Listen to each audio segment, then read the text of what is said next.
I refused to take my ex-wife back after she left me for an alpha male. She thought she had upgraded. Years later, she came crawling back after realizing what she had thrown away. I had already moved on. Hello, Reddit I plus here. I never took my ex-wife back after she left me for an alpha male. And honestly, I still can't believe she thought I would. My name is Ryan, I'm 35, and until 2 years ago, I thought I had a pretty ordinary marriage. My wife, Megan, was 32. We'd been married for 5 years, and while our marriage wasn't perfect, I genuinely believed we were happy. I wasn't some muscle-bound guy with a six-pack and a truck modified to announce my arrival from 3 neighborhoods away. I was just a regular guy. I worked as a civil engineer, paid the bills, cooked most nights, and spent my weekends fixing things around the house. I wasn't obsessed with the gym, but I stayed reasonably fit.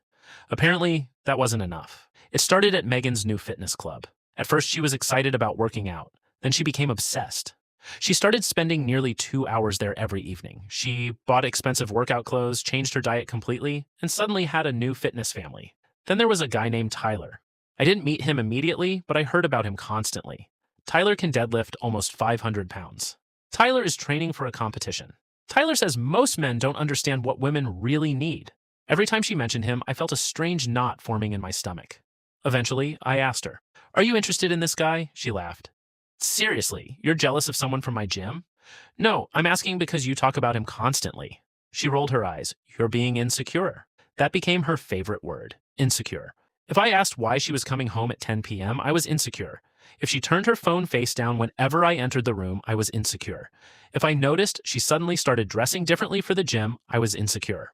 Then, one Tuesday evening, everything changed. I was in the kitchen making pasta when Megan walked through the front door. She didn't look angry. She looked strangely calm. She put her gym bag down and said, "We need to talk."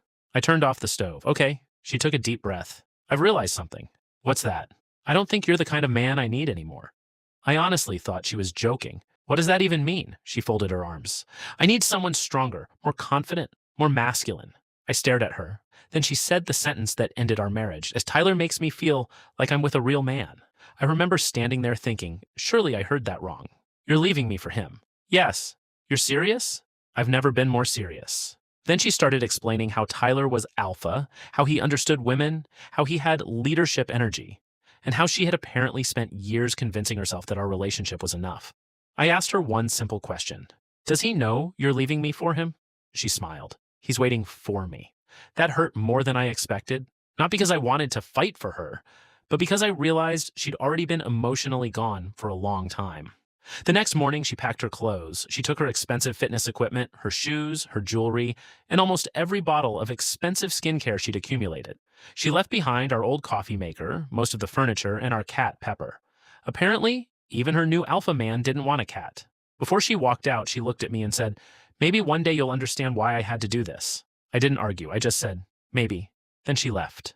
For the first few weeks, I was devastated. I barely slept.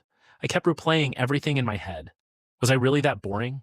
Was I not masculine enough? Had I failed her somehow? Then something strange happened. I started enjoying my own life. I joined a boxing class, not because I wanted to become some macho character. I just needed somewhere to put my anger. I started seeing friends again. I repaired the backyard. I took Pepper on walks. I stopped checking Megan's social media.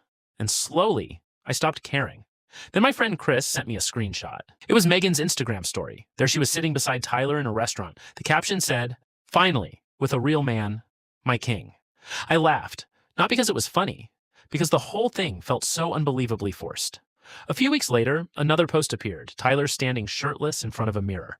Caption, "Alpha mindset, never settle." Then another, "High value men only." Then another, "Building an empire."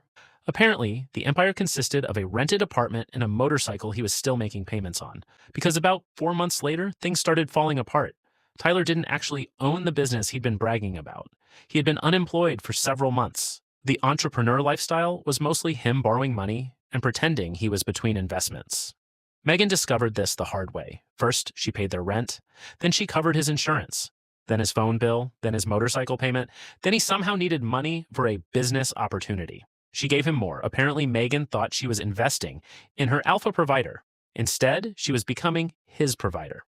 Eventually, she started asking mutual friends about me. At first, I didn't hear anything. Then one Saturday, my friend Chris called me. "You're not going to believe this." "What?" "Megan asked how you're doing." I laughed. "Why?" He said she wanted to know if you're dating anyone. I shrugged. Tell her I'm doing fine. That was it. Or so I thought.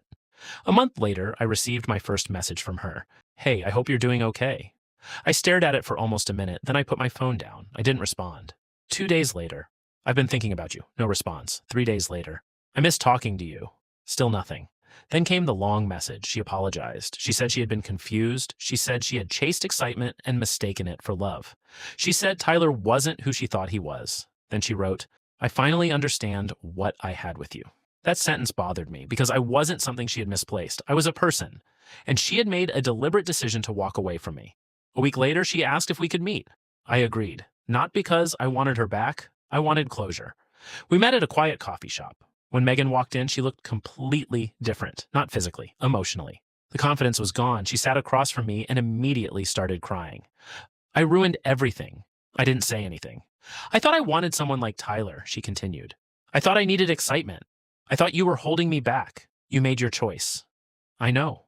You didn't accidentally leave. I know. You looked me in the face and told me I wasn't a real man. She lowered her head. I was wrong. No, I said. You weren't wrong about what you wanted. You were wrong about how you treated me. She wiped her eyes. I want to come home. That was the moment I knew I had made the right decision. Because 6 months earlier, hearing those words would have destroyed me. Instead, I felt nothing. I simply said, I don't want you to come home. She looked up. You don't love me anymore? I loved you enough to marry you. I loved you enough to build a life with you, but you taught me that love isn't enough when respect is gone. She begged. She promised therapy. She promised she'd changed.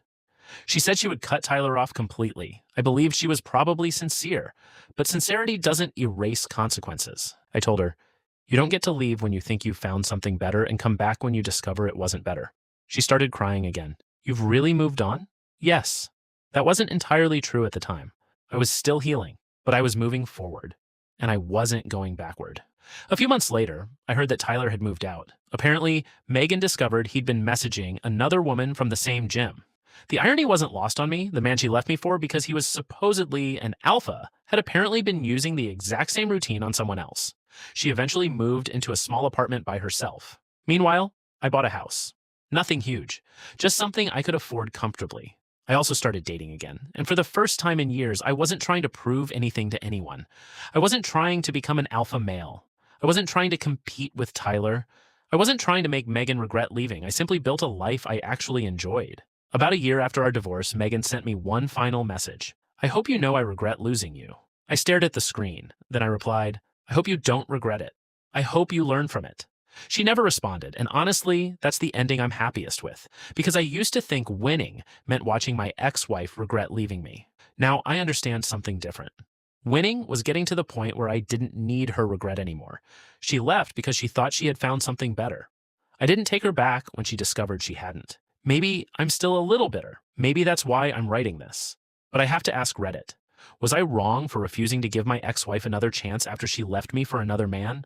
Or was walking away the only way I could finally respect myself?